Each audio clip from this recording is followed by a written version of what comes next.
Hey guys, how you doing? Today we're talking about Gabor talking to Joe Rogan. So we want to do some reaction to Gabor and Joe Rogan show about trauma.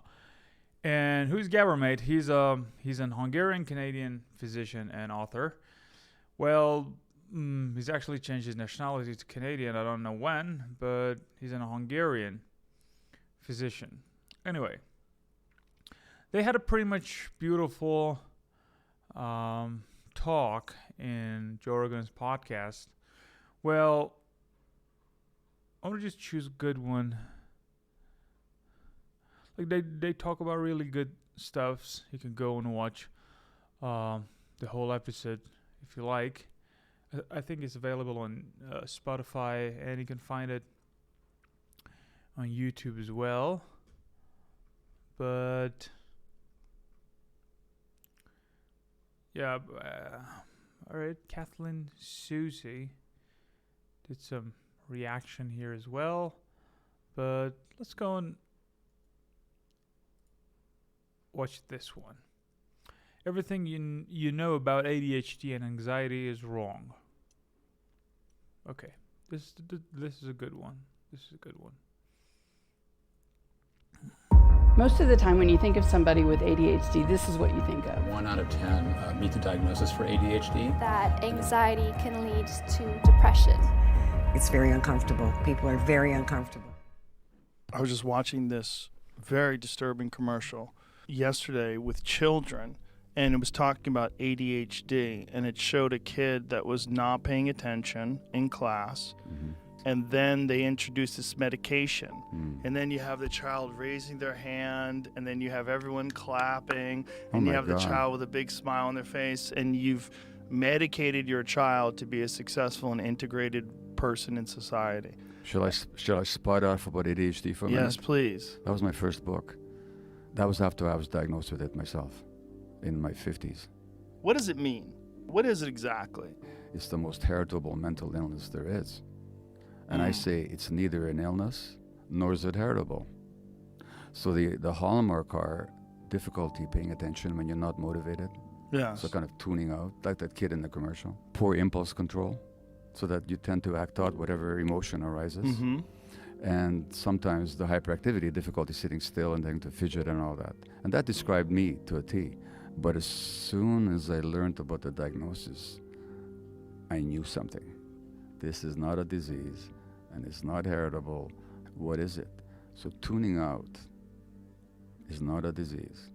If I were to stress you right now, create stress, emotional difficulty or tension for you right now, what would be your options of dealing with that, of dealing with me? What would be your options? I could either get upset or I could leave. Exactly. Yeah. You could fight back, flight or fight, yeah? Mm-hmm. But what if you didn't have those options? Then you're stuck. And now what does the brain do when you're stuck like that? It gets distracted. It gets tunes out. Yeah, it tunes out. You want to do other things, think about other things. In other words, it's a coping mechanism. Yeah. Well, the other part of it is that if you look at my infancy, and it sounds like yours, we spent our first year or two under very difficult circumstances, a lot of stress. Infants can't help but absorb the stress of their parents. Right. They can't help it. What does an infant do? Could I have escaped or fought back? Could you have? All we could do is tune out. Yes. But when is this tuning out happening? When our brain is being developed. Right. And our brain, this is the part that nobody taught me in medical school, but it turns out that brain science now teaches us that the human brain develops under the impact of the environment. So the most salient feature of the environment that shapes the circuits of the human brain is actually the relationship with the parents. And if the parents are present and emotionally attuned and available, child brains develop properly. But the parents are stressed, the child absorbs the stress. What can they do with it? They tune out. And that tuning out then gets programmed into the brain, and then 10 years later or 50 years later we say, you got this disease. No, you don't. You've got a coping mechanism that's no longer working for you, but it had a function when it first came along. And by the way, if a family comes to me with their ADHD child, I'll say to them, what you've got here is a very sensitive child. That sensitive child is picking up on all the vibes, energies, and stresses in your family. You want to help this child? Deal with the whole family. Look at the parental relationship. Look at what stress is there in your life. Look at how you react to the child. Do you understand the child's behavior or the emotions that the child is having, or are you just trying to control the child's behaviors? Look at all that. And very often parents will tell me after they've read that book on ADHD is they've totally changed their relationship to their child. The child changes. What a surprise. But you go to most doctors, you got this disease, here's the pill. And by the way, I took those medications and they helped me for a while. So one of the hallmarks of ADHD is poor impulse control, right? I found out about ADHD, and even before I was diagnosed, I took Ritalin. So I felt immediately present and calm and grounded and Really? focused. Yeah, well, it calms the ADHD brain. Then I go home and my wife says, "You look stoned." Because you're calm. So, yeah. Yeah. Well, because I got this glassy-eyed expression. And within a couple of days, the Ritalin made me very depressed. That's one of its potential side effects. So I did see a psychiatrist. I was formally diagnosed, and they gave me Dexedrine. And I took that for a while. And it did help me. I became a much more efficient workaholic, and I could do even more. It didn't change any of my emotional issues, but it made me more focused and so on. It helped me write my first book. But I haven't taken them for decades. But the brain can change if you treat it right. The reliance on medications that we have is a real poverty of the spirit, a real poverty of imagination, a poverty of medical education. The average doctor never learns this stuff. The average physician never gets a single lecture on brain development, let alone do they hear about trauma. So when they see an adult with ADHD or depression or addiction, or for that matter, autoimmune illness or anything else, they don't think of trauma. They just think of this disease. And they think that the diagnosis explains everything, but the diagnosis don't explain anything. Because think about it. Let's say Gabor or Joe goes to a doctor and they diagnose with ADHD. Well, why does Gabor have poor impulse control, hyperactivity, and tuning out? Because he's got ADHD. How do we know he's got ADHD? Because he's got poor impulse control and tunes out, and he's hyperactive. Why is he hyperactive, tunes out, have poor impulse control? He's got ADHD. How do we know he's got ADHD? Because, it's circular. It doesn't explain it. It doesn't explain anything. Diagnoses describe things, and that they can be helpful that way, but they don't explain. One of the things that people get treated for and they get diagnosed with is anxiety. Yeah. And that one drives me nuts. Yeah. It drives me nuts because people pretend that anxiety is a disease. Yeah. It's not. And I'm like, my God, the world should make you anxious if you're a sensitive, introspective person. If you're just looking at the world itself and you don't put it in perspective, like the world's filled with anxiety. The anxiety it's future problem solving. You're thinking about all the things that can go wrong. You're thinking about your life in a potentially devastating way. And that's not a disease. That's just a way you look at the world. And people getting diagnosed with it. Well, I won't quite agree with you on that one. In what way? The world every day is the same. You're giving yourself anxiety by looking at the world, right? And by how I look at the world. Yes. Because I can look at the same world one day and feel grounded and connected and have all kinds of concerns about what's happening in the world, but my nervous system won't be on edge. My adrenaline won't be flowing. I won't be anxious. That's my point, is that it's not a disease. So remember I talked about those brain circuits of lust and care and rage and seeking and so on. One of the brain circuits that we have is described by a very prominent late neuroscientist, Jaak Panksepp, is for panic and grief. Panic and grief are the normal responses of the young human being or the young animal when care isn't available. So when the parents are stressed, distracted, economically or politically, or because of their own unresolved trauma, or whatever's going on in their lives, and they don't respond to the child's distress, they don't pick up the child when they're crying. They make the child be alone when the child is upset. The child's panic circuits get activated, as they should be, because when the child's panic circuits get activated, they cry for help. Yeah. So it's necessary for survival. A young animal should feel panic when the adult is unavailable. In a rational world, in a sane world, that child would be responded to. But when children, as in our society, are not responded to in their distress, the panic becomes built into their nervous system, and now you have a lot of anxious people. And that's why more and more kids are being diagnosed. You're right, it's not a disease, it's a response to the environment. And the thought process of like leaving a child alone when the child's crying, is that to toughen the kid up?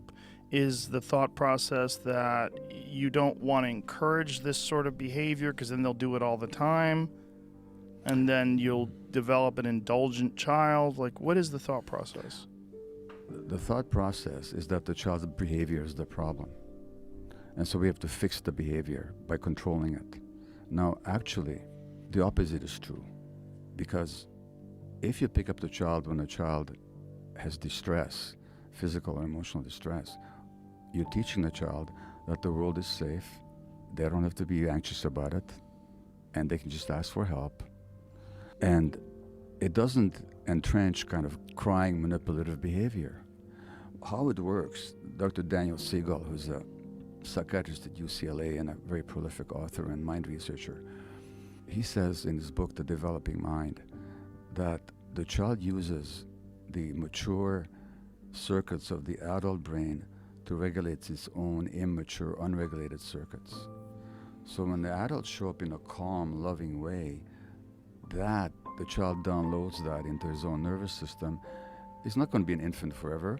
At some point he's going to be a mature adult who knows how to take care of themselves.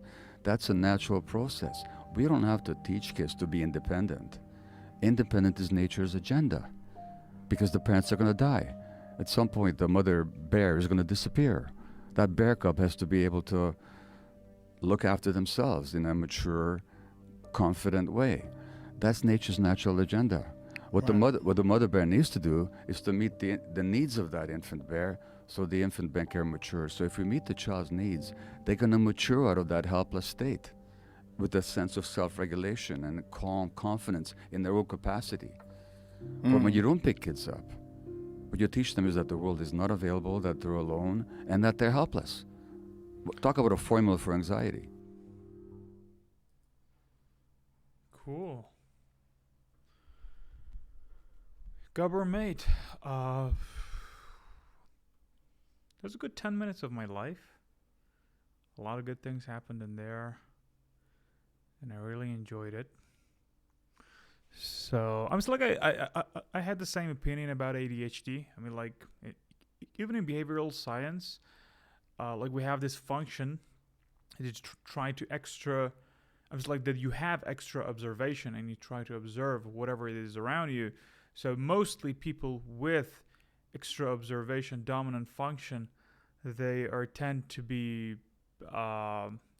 have ADHD rather than the people that have introverted observation. For instance, Gabor Mate has introverted observation, but apparently with his definition, even those people can get ADHD. And yeah, it was all about sensitivity. It's like a physician talking about this. That was really nice. And even about anxiety, I was always telling my friends that this is not a disease, and they were just like, dude, you have no idea. Like my psychologist told me that this is I'm just like, anxiety is a problem. My psychiatrist told me it is a disease, so you need to take pills. So I was always disagree with taking pills for ADHD and anxiety. You have to actually try to control yourself and work on yourself. But they weren't just buying my words, but in this particular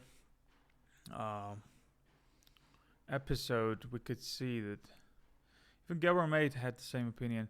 Thanks a lot to Millionaire Mentor for making such a beautiful video with that awesome background music. I mean, like, it just made made it far better. So just listening to people's talking, I was like, I enjoyed it. Set copyright disclaimer under section 107 to Copyright Act blah allows for fair purposes criticism commenting.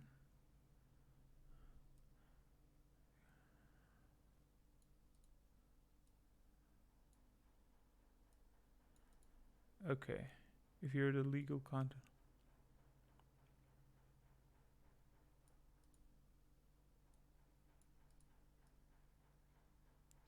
I should add this part as well. Audio Jungle. I should check them as well. Anyway, awesome. Hope you learned something today. If you have ADHD, if you have anxiety problem, watch this video one more time. And if you want to know how to control whatever the Gabor mate said in that video, you can contact me as well. I will definitely. I should leave my email in my YouTube account, so you can actually connect and send your emails. Well, I can actually help you with rehabilitation and changing your behavior in order to not have ADHD or anxiety. And we can definitely talk about it like for free. Don't worry. I'm here to help. Why not? Have a good day. See you later.